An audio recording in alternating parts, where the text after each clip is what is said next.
Hello students, I hope you are fine and all right and doing your studies as well. Last week we have discussed about the industrialization in Germany, Russia, the social consequence of industrialization, the rise of new class, the migration of workers from rural areas to urban areas, and also we have discussed the factory system. Today we will discuss the next topic, that is development of bourgeois and capitalist class, the political system of bourgeois and capitalist section.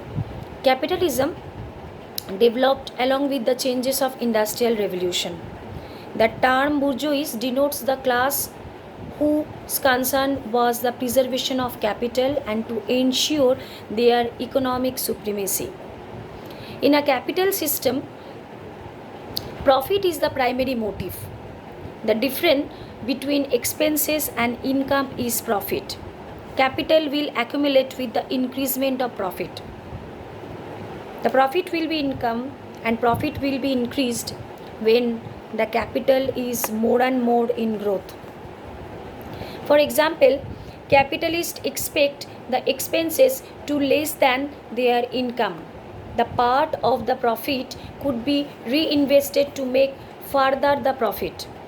The profit motive proved to be greatest encouragement for rapid development of manufacturing the industries. Where the profit are in increasement, the rapid growth of development in manufacturing industries also occurred there. The businessmen of many kind. The rapid development of capitalism in the 19th century helped the bourgeois to consolidate their wealth and power. With the enormous wealth at the disposal of bourgeois, they were now unwilling to accept their political power, or we can say the political rights, the lack of political rights. Now they are having their money, so they wanted to back their power in the society. In the monarchical system of government, they wanted the change. Thus there was a developed a political system in which bourgeois could participate in the administration in the country. They wanted to take part in the administration. Now they are thinking that they are a part of the society, so they can be a part of administration there. Permanent parliamentary system of government was also, they wanted to answer to which may illustrated by the example of England. They wanted to take part in the parliamentary government also.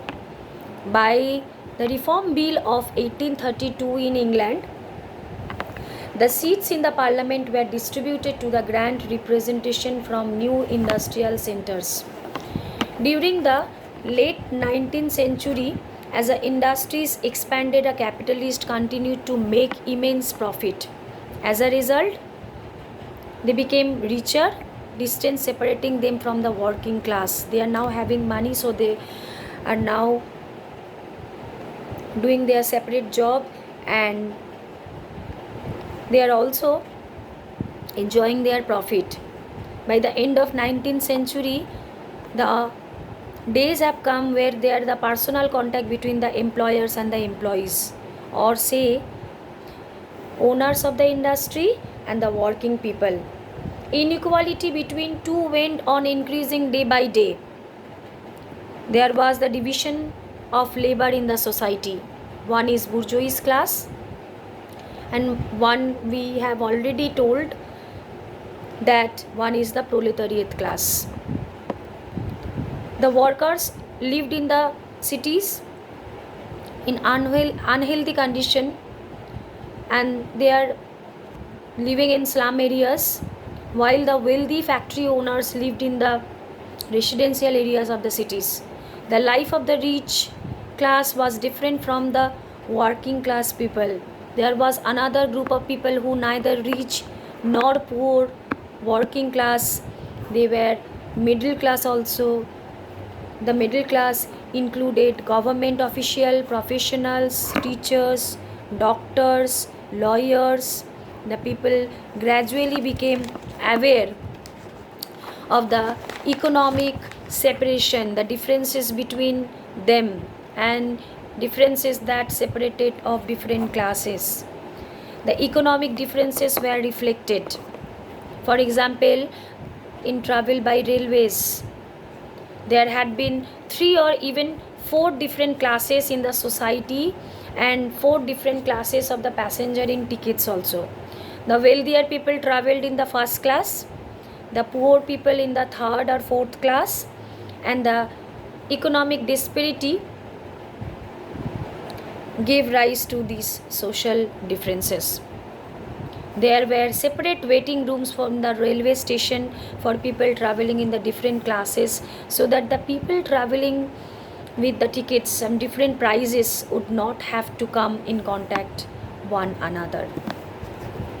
Next day we will discuss about the industrial revolution and the industrial society, the critics of industrial society, and also we will see the position of women in that respect.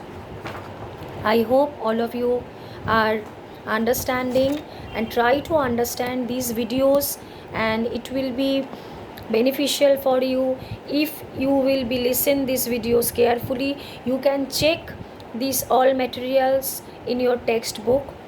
Till that, stay healthy and stay fine and do study hard.